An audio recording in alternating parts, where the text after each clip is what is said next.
Une chapelle à Auneux existerait dès le XIIe siècle.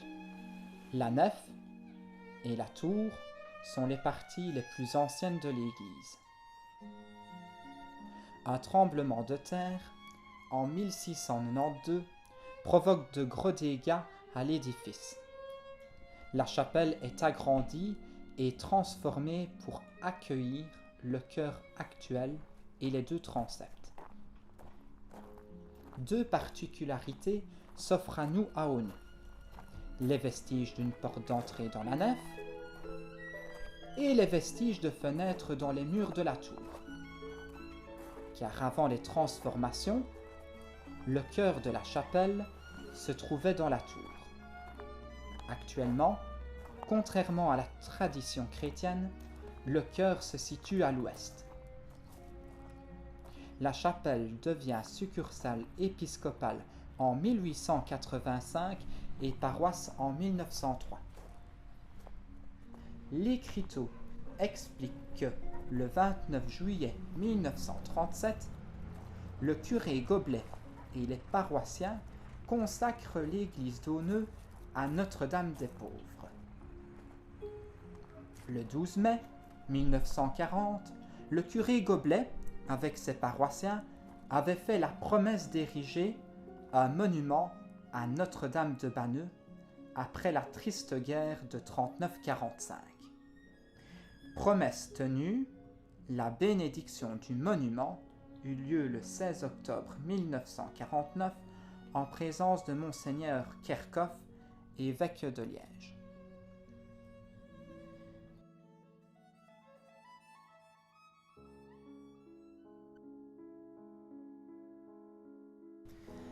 La Croix des Missions rappelle que des missionnaires sont venus prêcher à Auneux aux dates indiquées sur la croix.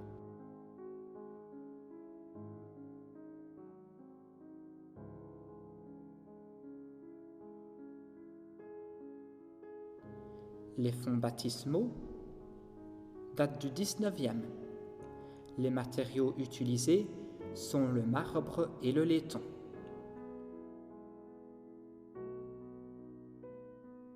Sur les différentes stations du chemin de croix, on peut y recenser plusieurs familles donatrices extérieures au village. Par exemple, à la station numéro 6, on y retrouve la donation de Madame Augusta Becker de Bruxelles.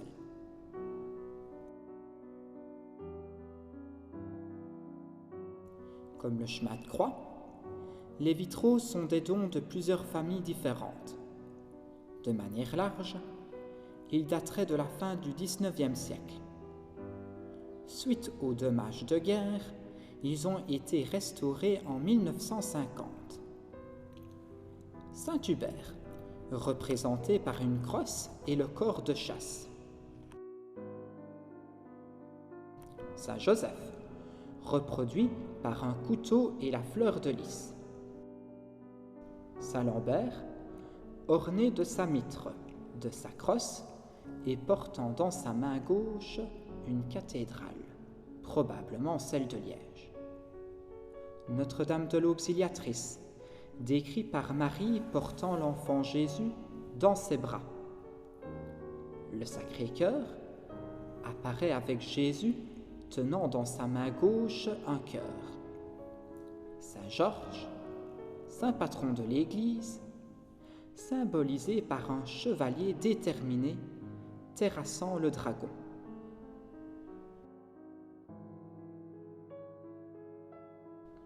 Le confessionnal date de 1770. Il est constitué de deux bois différents, du sapin et du chêne. Sur cette pièce figurent les inscriptions suivantes. Mademoiselle Marie Lecomte, en mémoire de Charles Genechamp, maître de forge et chevin de la haute cour de Theux.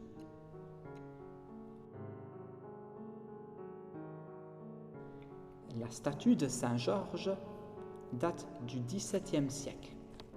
Elle est en bois, en polychrome. Le saint est évoqué pour les maux de tête et d'oreille. Le jour de sa fête, le 23 avril, les pèlerins accomplissaient le pèlerinage en faisant 3 fois le tour de l'église, en portant une couronne de fer sur leur tête, parsemée d'un tissu rouge sur le contour intérieur.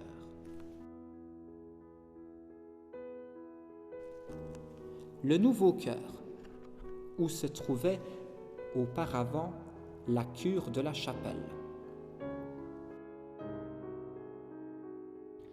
La statue religieuse et habillée, représentant la Vierge Marie et l'enfant Jésus dans ses bras.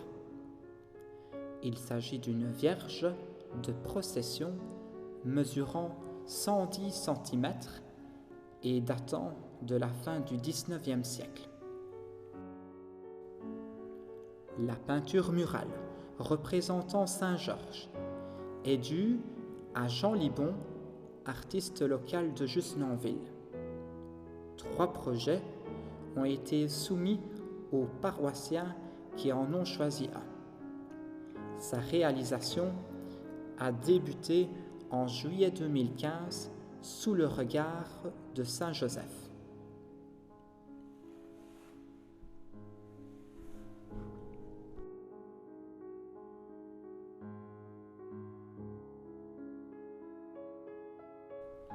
Le clocher d'Auneux abrite 2 cloches.